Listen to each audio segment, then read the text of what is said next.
Selamat datang di channel Dengarkan Buku. Ini adalah audiobook The Count of Monte Cristo karya Alexandre Dumas.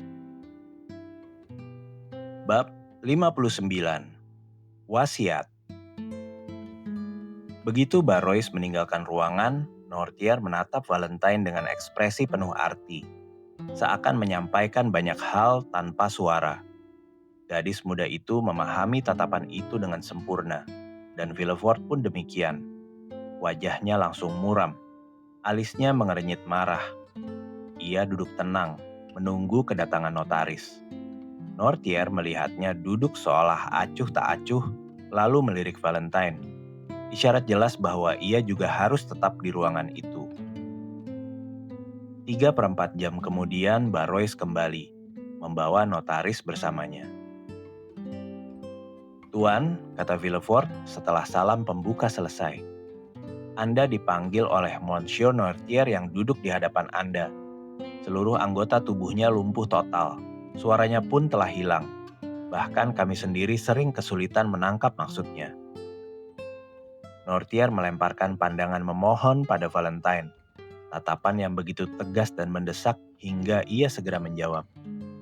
"Tuan," katanya, "aku selalu memahami maksud kakekku dengan sempurna." "Itu benar sekali," sahut Barrois. "Itu pula yang kukatakan pada Tuan tadi dalam perjalanan." "Perkenankan saya," kata sang notaris, bergantian menatap Villefort dan Valentine, "menyatakan bahwa kasus semacam ini justru termasuk yang berisiko tinggi bagi pejabat publik sepertiku. Agar suatu akta sah, aku harus yakin sepenuhnya telah menafsirkan kehendak klien dengan tepat. Namun bagaimana mungkin aku tahu persetujuan atau penolakannya jika ia tak bisa bicara? Tanpa bukti jelas atas keinginan atau penolakannya, pelayananku di sini tak hanya sia-sia, tapi juga tak sah secara hukum." Sang notaris bersiap pergi. Senyum tipis kemenangan menghiasi bibir sang jaksa. Namun Nortier menatap Valentine dengan kesedihan begitu dalam hingga ia segera menghentikan kepergian sang notaris. "Tuan," katanya, "bahasa yang kugunakan dengan kakekku mudah dipelajari. Dalam beberapa menit, aku bisa mengajari Anda memahaminya hampir sebaik diriku. Apa yang Anda butuhkan agar hati nurani Anda tenang?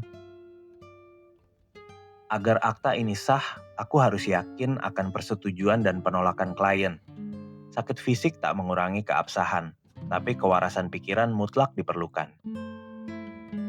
"Baik, Tuan, dengan 2 isyarat saja yang akan kujelaskan. Anda bisa memastikan bahwa kakekku masih waras sepenuhnya.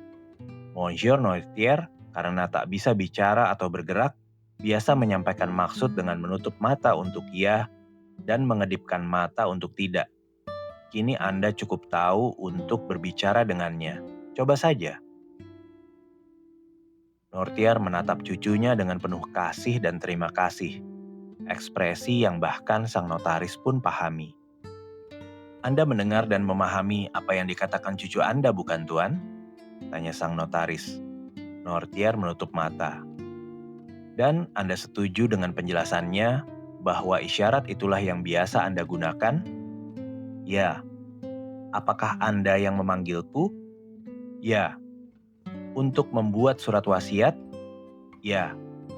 "Dan Anda tak ingin aku pergi tanpa memenuhi niat awal Anda?" Sang tua mengedipkan mata dengan keras. "Nah, Tuan," kata Valentine, "apakah kini Anda paham? Apakah hati nurani Anda sudah tenang?" Sebelum sang notaris sempat menjawab, Villefort menariknya ke samping. "Tuan," bisiknya, "apakah Anda benar-benar percaya seseorang bisa mengalami keguncangan fisik seperti Monsieur Nortier tanpa dampak pada kewarasannya?" "Bukan itu yang kukhawatirkan," jawab sang notaris. "Tapi kesulitan menerjemahkan pikirannya menjadi kata-kata yang bisa kudokumentasikan." "Itu mustahil," kata Villefort. Valentine dan sang tua mendengar percakapan itu.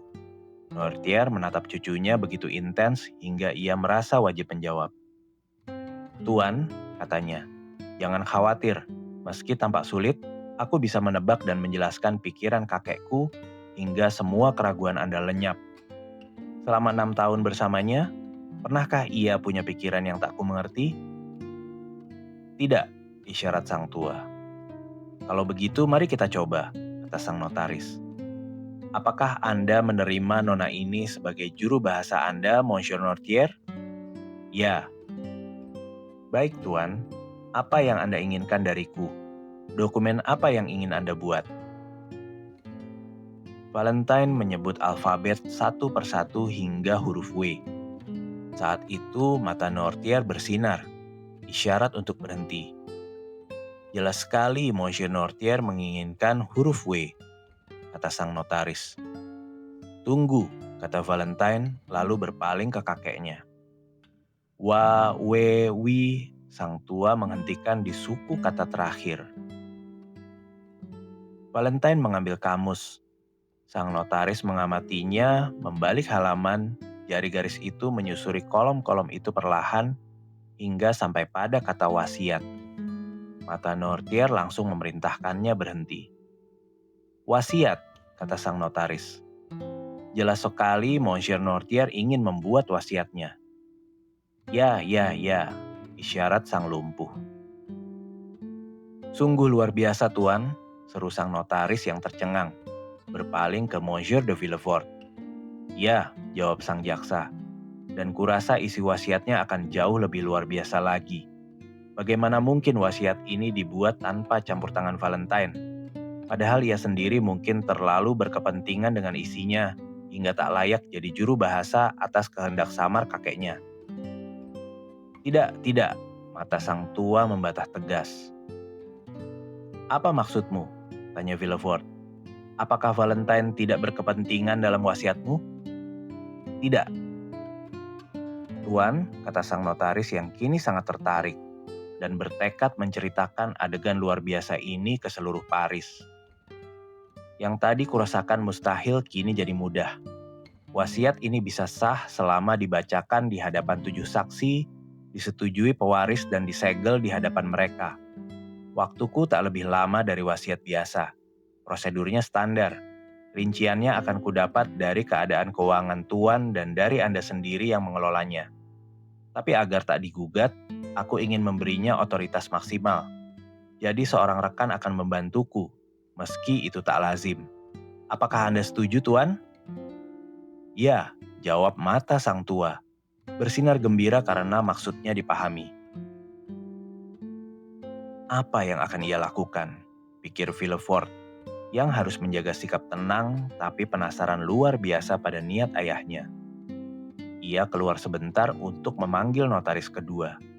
Tapi Barois yang telah mendengar semuanya, sudah lebih dulu pergi menjemputnya.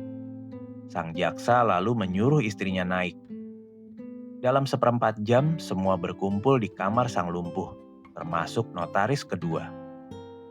Beberapa kata cukup bagi kedua pejabat hukum itu saling memahami. Mereka membacakan contoh wasiat standar pada Nortier. Lalu sang notaris pertama bertanya untuk menguji kapasitasnya.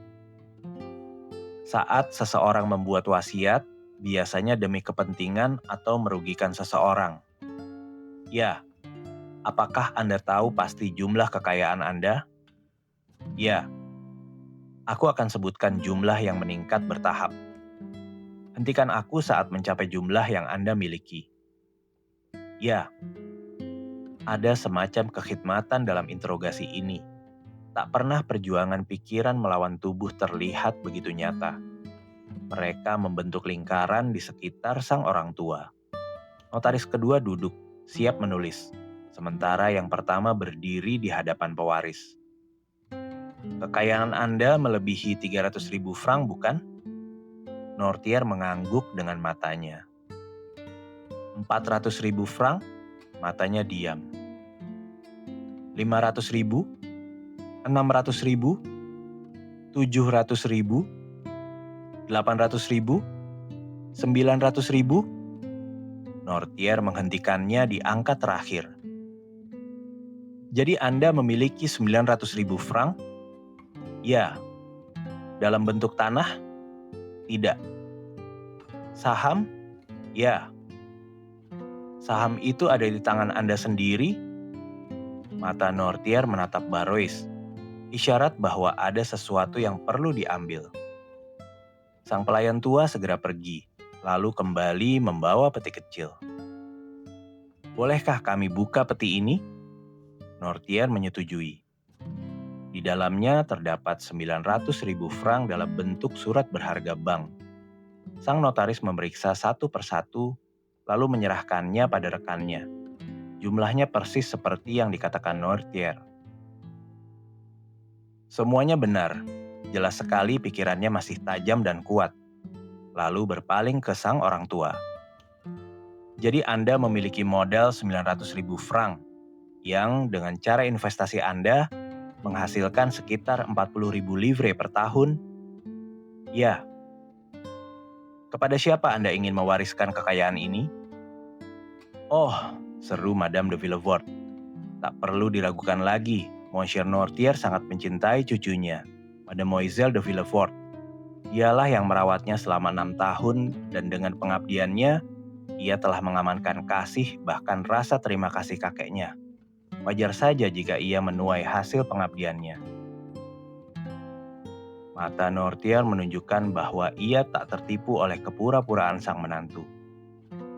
Jadi apakah kepada Mademoiselle Valentine de Villefort Anda mewariskan 900.000 franc ini? Tanya sang notaris siap mencatat, tapi menunggu persetujuan di hadapan semua saksi. Valentine, saat namanya disebut, mundur selangkah, menunduk, menangis. Sang tua menatapnya sejenak dengan penuh kasih, lalu berpaling ke notaris dan mengedipkan mata dengan tegas. Tidak. Apa? Kata sang notaris. Apakah Anda tidak berniat menjadikan Mademoiselle Valentine sebagai ahli waris utama Anda? Tidak. Anda tidak keliru kan? Anda benar-benar ingin menyatakan itu? Tidak, ulang Nortier. Tidak. Valentine mengangkat kepala, terkejut. Bukan karena kehilangan warisan, tapi karena tak mengerti mengapa kakeknya melakukan ini. Tapi mata sang orang tua menatapnya dengan kasih sayang begitu dalam hingga ia berseru. Oh kakek, kini aku paham. Kau hanya mengambil hartamu, bukan cintamu yang selalu kudapatkan. Ah ya, tentu saja. Mata sang lumpuh menjawab, dengan menutup mata dalam ekspresi yang tak mungkin disalahpahami Valentine. Terima kasih, bisiknya. Pengakuan bahwa Valentine bukan ahli waris membangkitkan harapan Madame de Villefort. Ia mendekat dan berkata, kalau begitu, tentu kau berniat mewariskan hartamu pada cucumu, Edward de Villefort? Jawaban mata Nortier kali ini tegas dan mengerikan, nyaris penuh kebencian. Tidak, tanya sang notaris. Lalu mungkin kepada putramu, Monsieur de Villefort? Tidak. Kedua notaris saling pandang heran. Villefort dan istrinya memerah, yang satu malu, yang lain marah. Apa yang salah kakek sayang? Seru Valentine. Apakah kau tak lagi mencintai kami semua? Mata sang tua berpindah cepat dari pasangan itu lalu berhenti pada Valentine dengan tatapan kasih yang tak terlukiskan. Kalau kau mencintaiku kakek, katanya lembut, gunakanlah cintamu sekarang. Kau tahu aku tak akan pernah memikirkan hartamu. Lagi pula katanya aku sudah kaya dari warisan ibuku. Terlalu kaya. Jelaskan maksudmu. Nortier menatap tangan Valentine. Tanganku? Tanyanya. Ya, tangannya, seru semua orang. Oh tuan-tuan, seru Villefort. Ini membuktikan pikiran ayahku benar-benar rusak. Ah, seru Valentine tiba-tiba. Aku mengerti. Ini soal pernikahanku bukan kakek sayang? Ya, isyarat sang lumpuh. Matanya bersinar penuh syukur karena maksudnya akhirnya dipahami. Kau marah pada kami karena pernikahan ini kan? Ya. Ini keterlaluan, seru Villefort. Maafkan saya tuan, jawab sang notaris. Justru sebaliknya, maksud Monsieur Nortier sangat jelas. Aku bisa mengikuti alur pikirannya dengan mudah. Kau tak ingin aku menikahi Monsieur Franz d'Épinay? Tanya Valentine. Aku tak menginginkannya, jawab mata sang kakek. Jadi Anda mencabut warisan cucu Anda, lanjut sang notaris, karena ia bertentangan dengan kehendak Anda. Ya, artinya tanpa pernikahan ini ia akan jadi ahli warismu? Ya. Hening mendalam menyelimuti ruangan. Kedua notaris berbisik membahas cara terbaik melanjutkan. Valentine tersenyum penuh terima kasih pada kakeknya. Villefort menggigit bibir kesal, sementara Madame de Villefort nyaris tak bisa menyembunyikan kegembiraannya. Tapi, kata Villefort, yang pertama memecah keheningan. Akulah hakim terbaik atas kesesuaian pernikahan ini. Hanya akulah yang berhak menentukan nasib putriku. Aku ingin ia menikahi Monsieur Franz d'Épinay, dan ia akan menikah dengannya. Valentine terjatuh ke kursi, menangis. Tuan, tanya sang notaris, bagaimana Anda berniat membagikan hartamu jika Mademoiselle de Villefort tetap menikahi Monsieur Franz? Sang tua tak menjawab. Tentu Anda akan mewariskannya pada seseorang? Ya. Pada anggota keluarga? Tidak. Apakah Anda berniat menyumbangkannya untuk amal? Ya. Tapi, kata sang notaris, hukum tak mengizinkan seorang anak dihapus sepenuhnya dari warisan. Ya. Jadi Anda hanya berniat mewariskan bagian yang diizinkan hukum untuk dikurangi dari warisan putra Anda? Tidak ada jawaban. Apakah Anda tetap ingin mewariskan semuanya? Ya. Tapi mereka akan menggugat wasiat ini setelah Anda meninggal? Tidak. Ayahku mengenalku, kata Villefort. Ia yakin kehendaknya akan kuhormati. Lagi pula ia tahu posisiku tak memungkinkanku menuntut orang miskin. Mata Noirtier bersinar kemenangan. Apa keputusan Anda, Tuan? Tanya sang notaris pada Villefort.